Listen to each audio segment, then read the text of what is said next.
Hello techians, this is Kunwar and welcome to the techy lab. आज है हमारा lecture number 20th day and आज हम शुरू कर रहे हैं रिफ्रैक्शन। यस, फाइनली अभी हमारा रिफ्रैक्शन जो पोर्शन है वो स्टार्ट हो गया है। अब देखते हैं कि हमने यूजुअली क्या क्या चीजें ऑब्जर्व की है। देखो, जब आप पॉन्ड में देखते हो आपको फिशेस जो है वो तैरती दिखती हैं, है ना। अब आप देखोगे इस इमेज में तो आपको ऐसा लग रहा है कि फिशेस जो है वो थोड़ी सी ऊपर है कि आप उसको हाथ से ऐसे पकड़ सकते हो। बट अगर एक्चुअली ये चीज कभी की है लाइफ में कि पॉन्ड है या रिवर है, उसमें फिश को आपने टच करने की कोशिश की है तो वो हाथ में नहीं आती, रादर आपको फील भी नहीं होती, वो एक्चुअल में नीचे होती है थोड़ी सी। तो हमें क्या लिखती है, वो थोड़ी सी ऊपर ऊपर को दिखाई देती है। ज्यादा नहीं तो अगर ये नहीं देखा तो सिंपल पानी का गिलास लो, ठीक है, एंड उसमें पेंसिल डाल दो। सो यू विल सी कि ये क्या है। पेंसिल सीधी ऐसी होनी चाहिए बट हमें दिख रही है ऐसे। What's that? तो ये आ रहा है, एक बेंड दिख रहा है हमें यहाँ पे कि लाइट जो है वो टेढ़ी हो गई है यहाँ पे, है ना। और सिर्फ इतना ही नहीं, डेली लाइफ में आपने देखा होगा कि जब कोई लेक होता है, कुछ होता है, तो वहां पर ना उन्होंने जो वुडन लॉग्स है वो रखे होते हैं, लगाए होते हैं, ठीक है, फॉर सपोर्ट या फिर कुछ भी, है ना, चीज के लिए, चाहे वो बोट को बांधने के लिए हो या कुछ भी। तो आप देखोगे कि अब ये भी आपको थोड़ा सा अजीब लग रहा होगा। देखो, है ना, ऐसे नहीं लग रहा कि टेढ़ा है, ये टेढ़ा फील हो रहा है हमें। एंड देन अगर आप नींबू पानी पीने जाते हो, आप देखते हो उधर जो शॉप होती है तो उन्होंने ना नींबू पानी में रखे होते हैं गिलास में, ठीक है, कई बार 3-4 ऐसे करके रखे होते हैं। अब अंदर तो वो बहुत बड़ा लगता है कि इतना बड़ा नींबू होगा, जैसे वो निकालते हैं तो वो इतना सा नींबू होता है। क्यों होता है ये उसका एक्चुअल साइज नहीं है नींबू का, उसका एक्चुअल साइज इतना का होगा सिर्फ, ठीक है। बट ये जो हमें दिख रहा है वो बड़ा है। यहाँ पर हमें एक बेंड दिख रहा है। जो पिछली स्लाइड्स है उसमें भी हमें क्या दिख रहा है कि ये उसकी एक्चुअल पोजीशन नहीं है।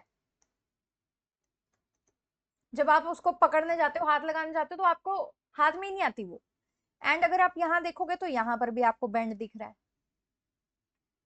चलिए, ये तो कुछ एग्जांपल्स होगी।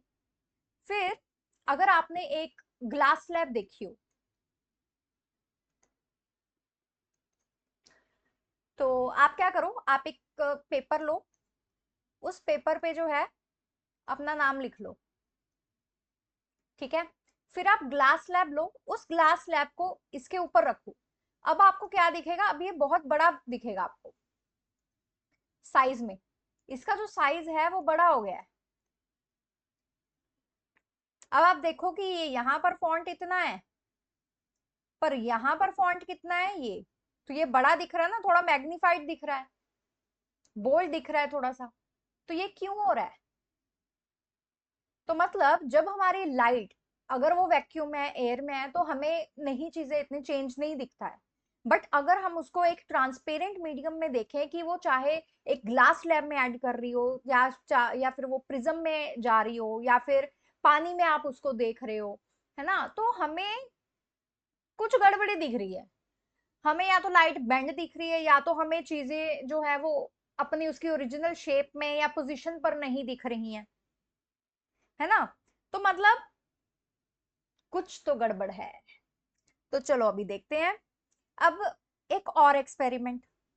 अब इस एक्सपेरिमेंट में क्या है कि आपने क्या करना है, पेंसिल लेनी है। अब पहले हमने एक ही, जैसे वाटर में ही लिया था, है ना, चाहे पेंसिल वाटर में हो चाहे फिर आपके नींबू आपने पानी में डाले हो, है ना, हमने वो ली थी एग्जांपल। अब ऐसे करते एक तो वाटर ले लो एंड दूसरा इन्होंने क्या बोला कि केरोसिन ऑयल ले लो या फिर टर्पेंटाइन ले लो, ठीक है। मतलब आपने भी दो अलग अलग लिक्विड लेने हैं। तो यहाँ पर वाटर एंड टर्पेंटाइन या फिर केरोसिन ऑयल, ठीक है, हमारे पास दो चीजें आ गई। अब आपने सेम वही पेंसिल जिसकी जो पूरी डायमेंशन जो है वो सेम है, आपने उन दोनों में डिप कर दी। तो जब आपने देखा, फर्स्ट वाली डायग्राम में देखो तो ये गैप है। अब देखो टर्पेंटाइन में ये गैप बढ़ गया है या फिर कम है। तो यहां पर बेंडिंग है पर कम है, यहां पर भी बेंडिंग है पर यहां पर बेंडिंग ज्यादा है। मतलब बेंडिंग तो दोनों में दिख ही रही है कि जो पेंसिल है वो हमें बेंड दिख रही है, इसमें कोई चेंज नहीं है, वो ऐसा ही है।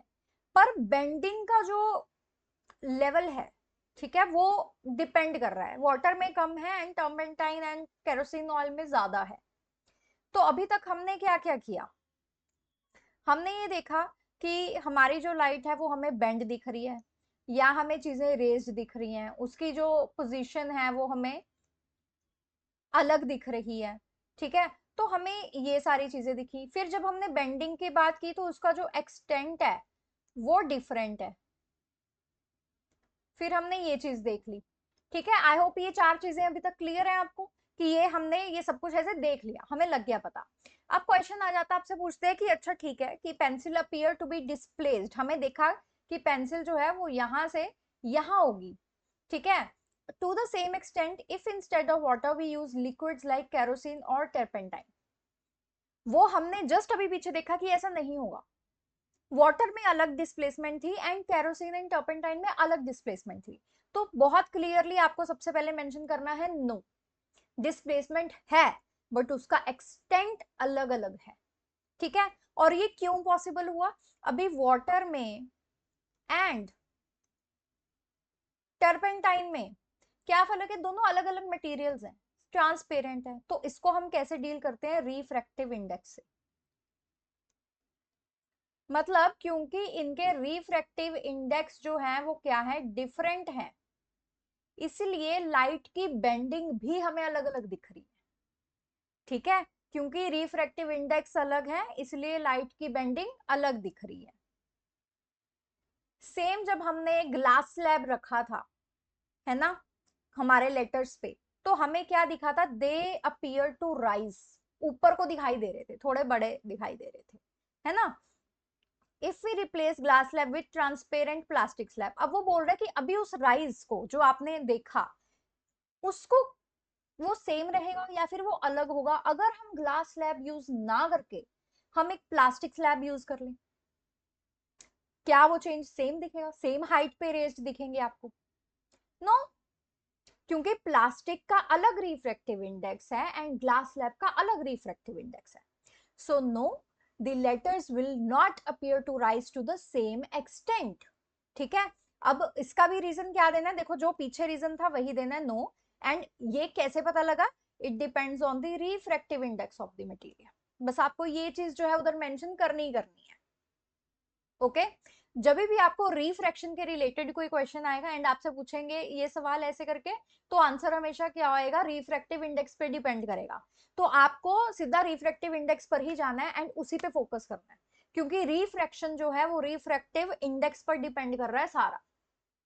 ठीक, अब वो बोल रहा है कि it is different for different pair of media, कि प्लास्टिक का अलग है, ग्लास लैब का अलग है।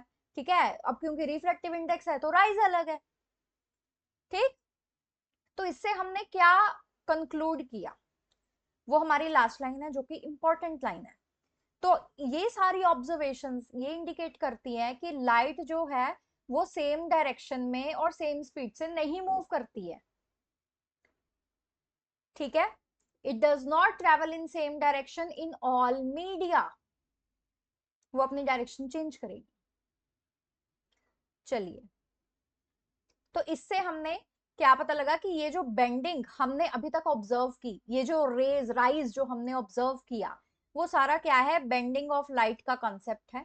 ठीक है, तो जिसको हमने नाम दे दिया है refraction of light. So refraction of light is the bending of the light ray as it pass from one medium to another, thereby changing the path of the rays। अब ना रिफ्लेक्शन और रिफ्रैक्शन का question आ जाता है, जो आपकी reflection है याद रखना उसमें आप रहोगे सेम मीडियम में, ये भी हमारा बाउंसिंग बैक ऑफ लाइट है, चेंज इन पाथ इसमें भी होता है। ठीक है, पर इसमें सेम मीडियम रहता है। जब हम रिफ्रैक्शन की बात कर रहे हैं तब हम ये कह रहे हैं कि पहले एयर में थी एंड देन वो वाटर में चली गई, मतलब मीडियम चेंज हो गया, तो यहां पर क्या रहेगा, change in medium.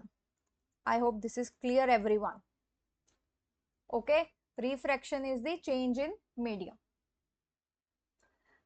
Okay, so that was it for today. तो आज हमने समझा कि रिफ्रैक्शन क्या होता है एंड डेली एग्जांपल्स हमने कैसे देखी है एंड कुछ सवाल पूछे जिसके जवाब भी हमने आज डिस्कस कर लिए।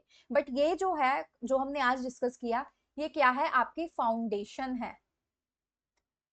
फॉर द रिफ्रैक्शन, जो कि बहुत इंपॉर्टेंट है आपके लिए समझने के लिए। ठीक है, तो आप इन चीजों को दोबारा से देखना एंड समझना, एंड जो आपने उसमें ऑब्जर्व किया उनको आप हाईलाइट करके नोट कर लेना। Thank you so much and I will see you in the next class.